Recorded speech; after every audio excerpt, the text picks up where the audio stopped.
Muy buenas tardes. Hoy nos acompaña el profesor Eliseo Mendoza Berrueto, que nos acompaña desde el Consulado de México en Barcelona. Es un honor, primero de todo, que nos acompañe usted en Barcelona y nos conceda esta entrevista para hablar precisamente de este libro que presenta hoy en el Consulado, que es Historias Dispares, que nos habla de la relación entre Estados Unidos de México y los Estados Unidos de América. Muy buenas tardes, profesor. Buenas tardes, gracias por la invitación. ¿Es su primera vez en Barcelona o ya había venido hace unos años? Hace unos años estuve por acá, pero realmente un par de días, muy brevemente. Ahora lo estamos viendo con más calma y estamos gozando mucho su belleza, su hospitalidad y sobre todo la hospitalidad del cónsul, ¿verdad?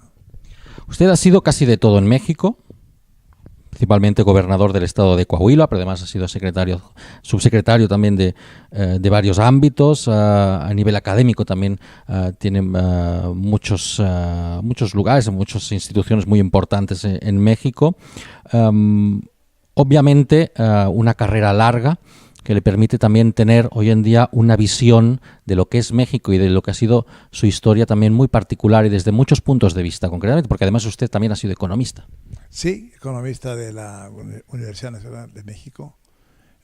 Bueno, una carrera larga porque larga ha sido mi vida, a Dios gracias, de modo que he tenido la oportunidad de servir a mi país en varias trincheras, como se dice, y finalmente pues ahora me dio por trabajar en ese tema que hace muchos años que traía yo la inquietud de ver por qué dos países que nacen en condiciones muy similares, con un sistema político es idéntico, un modelo político de república federal, presidencial, con división de poderes, y una llega a ser pues el máximo poder mundial y la otra se queda rezagada en el tercer mundo.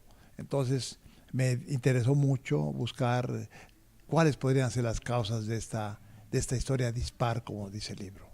Es un libro que hace mención a muchos de los episodios nacionales entre estos dos países que comparten además territorio, porque la mitad de Estados Unidos de América de hoy precisamente fue parte de Estados Unidos mexicanos durante mucho tiempo. Además, teniendo en cuenta que los dos se llaman casi igual, Estados Unidos de México y Estados Unidos de América, que no significa nada. Yo digo, siempre es el país que no tiene nombre, porque Estados Unidos de América pues no es un nombre propio, ¿no? Porque los Estados Unidos de México también son unos Estados Unidos en América, precisamente, ¿no?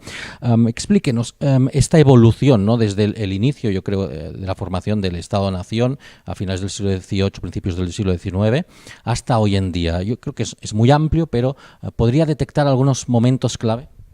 Bueno, en primer lugar, el libro yo hago una relación de la distinta colonización, tanto de lo que respecta a los americanos, o sea, la conquista de Inglaterra en el territorio norteamericano y la conquista de España creando la Nueva España. Allá se crea un reflejo inmediato de la corona británica. Allá en la Nueva España, como en otras áreas de América Latina, se crea un virreinato con la copia calca, digamos, de lo que era el absolutismo monárquico en aquellos años. Entonces, los dos países nacen con una revolución de independencia, pero con diferentes motivos. El motivo de la independencia en América, en Norteamérica, se da por razones económicas. Los ingleses británicos que tenían crisis económica en esos años quisieron imponer impuestos adicionales al tabaco y al té. Y entonces en América dijeron, bueno, si no estamos representados en el Parlamento, que es el que nos está poniendo los impuestos, no tienen derecho a poner los impuestos. Y se inventó aquella frase de no representation, no taxation. Entonces nace por razones económicas y políticas, obviamente. Y en el caso de México, en el caso de nuestro país, la Nueva España, había realmente una situación muy diferente. Primero porque hubo mestizaje, cosa que no sucedió en América. Segundo lugar porque el vasallaje fue un sometimiento brutal. El indio fue siempre un esclavo y el mestizo fue siempre un marginado. De modo que cuando se da la independencia, pues había una enorme pobreza, una enorme desigualdad. Y se da por razones de justicia social, de cuestiones humanas, políticas y humanas, ¿verdad? De justicia social. De modo que ya a partir de la causa y de la reacción de los pueblos hay una diferencia original, ¿verdad? A partir de que los dos países son independientes, también pasan por momentos más dulces, por momentos más complicados, como son las intervenciones, el momento de Veracruz del año 14, etcétera, ¿no? Son algunos puntos también determinantes en la historia política de ambos países. Así es. Bueno, Estados Unidos tuvo el problema de la guerra de secesión, que eran los estados del sur que querían seguir con el sistema esclavista, y los norteños, los yanquis, que querían pues aplicar los términos de su constitución de igualdad para todos los ciudadanos. Entonces se dio un enfrentamiento brutal porque prácticamente la economía sureña se basaba en el esclavismo. Entonces decía, bueno, a la hora que nosotros quitemos el esclavismo se va a hundir la economía sureña. De alguna manera tenían razón, pero obviamente por razones humanas pues de ninguna manera. En cambio, y esa fue una secesión, una guerra que cimbró a Estados Unidos y que gracias a la fortaleza de Lincoln pues pudo mantener la unidad del país. En el caso de México pues tuvimos dos grandes problemas graves de intervención. Uno, la guerra con Estados Unidos del 46-48, en que perdimos la mitad del territorio, una guerra que hacía varios años que ya era muy evidente que Estados Unidos tenía la intención de expandirse hacia México. Y finalmente quería comprar la California, querían comprar otras entidades. Finalmente vino la guerra, que aparentemente Monroe salió con que era una guerra que se iniciaba porque había muerte, había corrido sangre americana, cuando realmente fue un marinero o tres marineros que perdieron la vida cuando estaban metidos en el estado de Coahuila y Texas, que no era su país. Bueno, pues empieza la guerra, una guerra que el propio Lincoln declaró como guerra injusta, y bueno, pues hay 9 batallas en las cuales obviamente México pierde las 9 batallas y finalmente la mitad de su territorio. Son momentos, como decíamos, complicados. ¿Tienen consecuencias graves en la relación diplomática entre ambos países durante muchos años, o las cosas se resuelven rápido? ¿Cómo ha sido esta relación? Bueno, pues después de la guerra con Estados Unidos hubo un decaimiento moral, ¿verdad? De parte de la población. La gente estaba abatida realmente, pero fue en gran medida culpa de los propios políticos mexicanos, porque cuando se da la invasión, incluso cuando se da la captura de Chapultepec y la pérdida total de México, pues resulta que los políticos andaban peleándose ahí por el poder y por los diputados, había una falta de responsabilidad histórica, de unidad, de sentido nacionalista y de sentido patriótico, que realmente es inexplicable, cosa que de alguna manera se repite cuando la intervención francesa, que no había ese espíritu de unidad. Cuando los franceses llegan a Puebla, por ejemplo, que Santa Anna se las entrega, ni siquiera les hace frente allí, bueno, pues les dieron, hubo Te Deums y hubo grandes fiestas en honor de los franceses, que eran los invasores.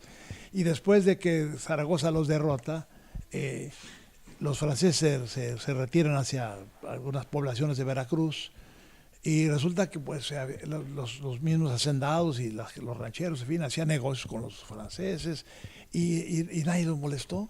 Y ahí duraron varios meses pertrechándose, recibiendo refuerzos, etcétera, y luego siguieron su camino hacia la capital, que finalmente acabaron por conquistar, ¿verdad? En ese episodio histórico, antes hablábamos también de la relación entre Benito Juárez y el presidente Lincoln, ¿no? Incluso el general Prim por medio también, ¿no? Con la visión española del asunto.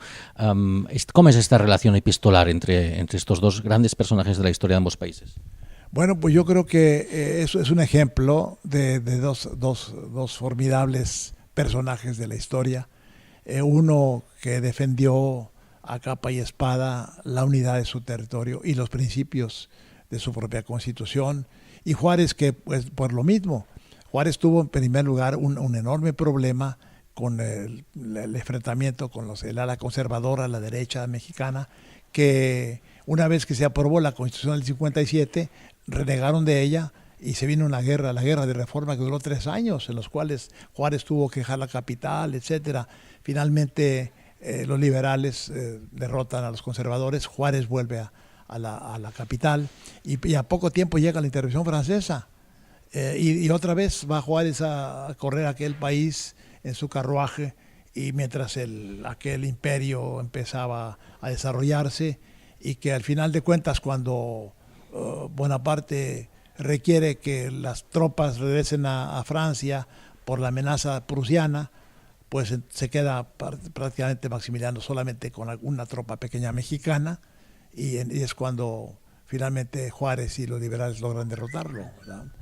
A lo largo del siglo XIX básicamente son enfrentamientos territoriales, también hay apoyos. Sin embargo, a partir después de 1914, el episodio de Veracruz, de la toma, etcétera, la intervención estadounidense en México siempre ha sido a nivel económico, es decir, han eliminado unas aspiraciones para ir para otros derroteros que a lo mejor les interesaba más. Bueno, la verdad es que el pueblo americano es un pueblo profundamente capitalista, con una mentalidad capitalista. O sea, cuando llega el colono inglés al territorio americano, la corona le da en concesión terrenos que luego fracciona y vende, y ahí empieza, digamos, una economía de mercado a desarrollarse de una manera muy sólida. Y por otra parte, el modelo político que inventaron los propios americanos, no existía una república federal como la que crearon ellos. Existía en la teoría, pero no en la realidad. Maduró muy rápidamente. Ahora lo que pasa es que en México la corona española evitaba la industrialización de la colonia, de la Nueva España, para no hacerle competencia a la industria de la metrópoli. Y entonces esto creó una situación digamos, de sometimiento económico. Había un enorme monopolio, solamente Sevilla y Veracruz eran los puertos permitidos, con naves españolas, etcétera, de modo que hubo una contracción limitada, una limitación fuerte al desarrollo económico de la colonia. Esa es la gran diferencia. Usted viene del norte de México, por tanto la relación con Estados Unidos la ha vivido, la ha sufrido durante mucho tiempo, y también sus connacionales, ¿no? Las personas precisamente del estado de Coahuila. Estamos en un territorio fronterizo. ¿Cómo ve la relación hoy en día, después de los últimos acontecimientos políticos, ¿no? Desde que usted dejó de ser gobernador? Eran otros tiempos también, estamos en otro México, pero también estamos viendo otro Estados Unidos. Así es, hay una enorme incertidumbre, pues, sobre todo a partir de la elección del señor Trump, un hombre populachero, digamos, demagogo, agresor y de alguna manera grosero, porque ha sido un hombre que ha insultado a los mexicanos, a nuestros migrantes y al país en general. Y esta es una reacción muy, muy típica del ala conservadora norteamericana. Son supremacistas, los blancos, en fin, hay una situación ahí de racismo, de xenofobia, junto con otros elementos que la verdad tienen, yo digo, al mundo en vilo en general, ¿verdad? Porque hay una enorme incertidumbre de lo que va a hacer. Pero obviamente a quien directamente nos puede afectar de manera casi inmediata es a México. Y está en primer lugar, ya dijo que iba a repatriar o a deportar a un número de 3 millones de indocumentados. En segundo lugar, dice que él va a construir un muro que lo tiene que pagar México. Por otra parte, habla de la anulación del Tratado de Libre Comercio o una modificación sustancial, que es el peor Tratado de Libre Comercio que dice Trump. Yo creo que todo eso es una especie de planteamiento de una plataforma de negociación, empezando por lo más brutal que puede plantear, por lo más absurdo, para de ahí empezar a negociar desde un punto muy, muy, muy ventajoso. Yo siento que esa es su principal estrategia. No creo que lo pueda hacer, muchas cosas no creo que las pueda hacer. Inclusive nos he dado cuenta que el Tratado de Libre Comercio le crea a Estados Unidos una gran cantidad de empleos y de utilidades y de riqueza. Por algo están los productos norteamericanos que se producen en México, pues son altamente competitivos en un mundo competitivo como es la globalidad. Y eso es por la mano de obra barata y porque se le dan todas las facilidades en México a las grandes empresas. Y las grandes empresas pues no tan fácilmente se van a regresar cuando les está poniendo un impuesto de 35%, dice, a los productos exactamente. Entonces, yo no creo que va a ser tan fácil porque la Ford, la Chrysler, etcétera, pues van a tener que pagar salarios más caros. Lo que gana un obrero en una hora en Estados Unidos lo gana un obrero mexicano en 1 o en 2 días. De modo que hay una situación ahí muy complicada que de alguna manera no creo que va a ser realizable, y mucho menos en el corto plazo. Para ir cerrando, usted decía que ha hecho el libro, Historias Dispares, para ver cómo dos estados que nacen más o menos en el mismo tiempo acaban hoy teniendo un peso político y económico tan diferente, ¿no?, como son los Estados Unidos de América y de México. Usted también es economista, tendrá unas conclusiones, unos porqués estamos en la situación que estamos, ¿no? ¿Por qué? Después de 200 años de independencia de cada uno de los países, uno ha conseguido lo que consiguió y otro pues está siempre en vías de desarrollo, ¿no? Bueno, hay muchas condiciones que uno podría tratar de explicar. En primer lugar, recordemos que en el siglo XIX México perdió muchos años por una enorme inestabilidad política. En un término de 30 años tuvimos 40 o no sé cuántos presidentes, una inestabilidad tremenda, un gobierno en bancarrota y pues con recursos extranjeros mínimos, porque pues quién iba a ir a invertir a un país que estaba en permanente problema de golpes de Estado, revueltas y demás. Ese fue un gran retraso que tuvo en los primeros años de nuestra república. Y más adelante, pues recordemos que México, volviendo al origen en el momento de la independencia, más del 90% de la población mexicana eran indios y mestizos, que estaban totalmente en la pobreza, en la ignorancia, en la marginación total. Con ese problema y empieza México a construir su nación.